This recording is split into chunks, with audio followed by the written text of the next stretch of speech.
আসলে রক্ত দেওয়ার বিষয়ে যেটা হয় যে আমার একটা এক্সপেরিয়েন্স ছিল। আমি তখন আমার কাজিনের মেডিকেলে ভর্তি ছিল, আমি তাকে দেখতে যাই।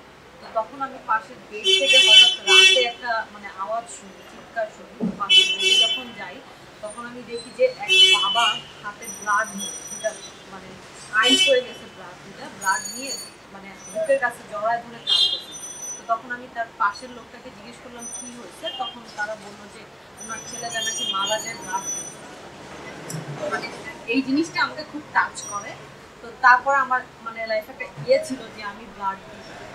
আমি নিজেও একজন হিমোগ্লোবিনের রোগী, বাট তারপরেও ইচ্ছা ছিল ব্লাড দিতে। তো একদিন একটা মেডিকেলের পাশ দিয়ে যাওয়ার সময় আমার হঠাৎ মনে হয় যে এখানে আজকে ঢুকে দেখি কি অবস্থা। তো ঢুকার পরে আমি একদম রেডি যে আজকে আমি একটা ব্লাড দিয়ে যাবো। ওনারা অনেক সময় তো ব্লাড সেভিংসেও রাখে, আমি ওইটা বলেও দিয়ে যাবো, ইচ্ছা ছিল।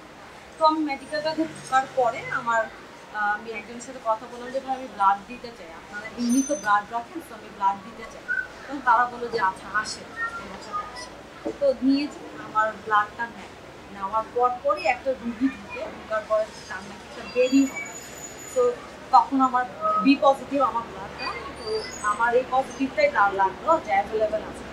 আমার ইচ্ছে ছিল 2 ব্যাগ দেওয়ার, কিন্তু 1 ব্যাগের উপরে দেওয়া যাবে না। তখন তার ওই বেবিটার জন্য ওই ব্লাডটা লাগবে।